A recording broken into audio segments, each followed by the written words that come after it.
Dictation शुरू होगी 5 second बाद। Ready, start. सभापति महोदय, खेती के बाद उद्योग का हमारे देश के आर्थिक जीवन में बड़ा प्रमुख और महत्वपूर्ण स्थान है। स्वतंत्रता के बाद देश में बड़े बड़े और मौलिक उद्योग धंधे खड़े किए गए हैं, जिनकी बहुत आवश्यकता थी। उस दिशा में अच्छा प्रयास किया गया है और उसमें बड़ी सफलता भी मिली है। लेकिन जहां बड़े बड़े उद्योग धंधे खड़े हुए, वहां छोटे छोटे उद्योग धंधों की, विशेष रूप से उन उद्योग धंधों की जो देश में परंपरा से चले आ रहे थे, बड़ी उपेक्षा हुई। बहुत से उद्योग धंधे अपने पुराने ढंग से चले आ रहे हैं, उनमें कोई नया परिवर्तन नहीं लाया जा सकता है, उनका कोई विकास नहीं हो सकता है।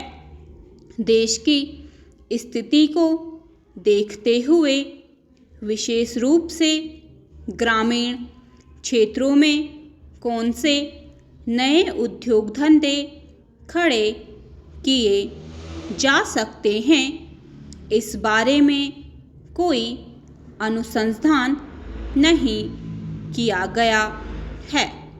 खादी और ग्राम उद्योग स्थापित किया गया और उसने खादी और कुछ ग्रामीण उद्योग धंधों को लिया, लेकिन उसका भी कुछ सीमाएं हैं।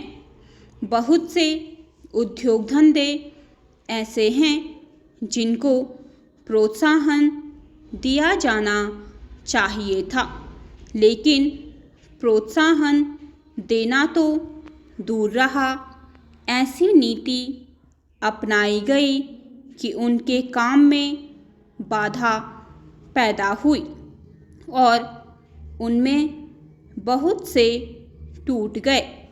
इसका परिणाम यह हुआ कि एक तरफ तो हमने दिखाने के लिए बड़े बड़े कल कारखाने खड़े किए हैं, लेकिन दूसरी तरफ बेकारों की संख्या बढ़ती गई है। आज यह समस्या एक भीषण रूप में हमारे सामने आई है। यदि हम छोटे छोटे उद्योग धंधों को, विशेष रूप से कृषि से संबंधित उद्योग धंधों को बड़े बड़े शहरों में नहीं, दूर दूर ग्रामीण क्षेत्रों में नहीं फैलाते हैं, तो इसके दो दुष्परिणाम होंगे। एक तो उद्योगों का केंद्रीकरण होगा, दूसरे शहरों की जनसंख्या बढ़ेगी, जिससे अनेक जटिल समस्याएं पैदा होंगी।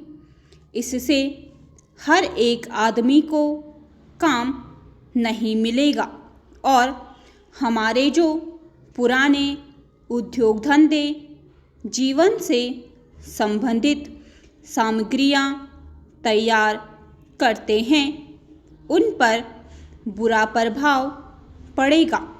लेकिन सरकार की ऐसी नीति रही है कि उनमें से बहुत से उद्योग धंधे समाप्त होते जा रहे हैं, जिसका परिणाम यह है कि इस उद्योग में लगे हुए आदमी बेकार हो रहे हैं। मैं चाहता हूँ कि सरकार ऐसे उद्योग धंधों को अधिक प्रोत्साहन देने का प्रयत्न करे। इस प्रयत्न के लिए हम इस मौके पर सरकार का समर्थन देशभक्ति की भावना से करते हैं। स्टॉप।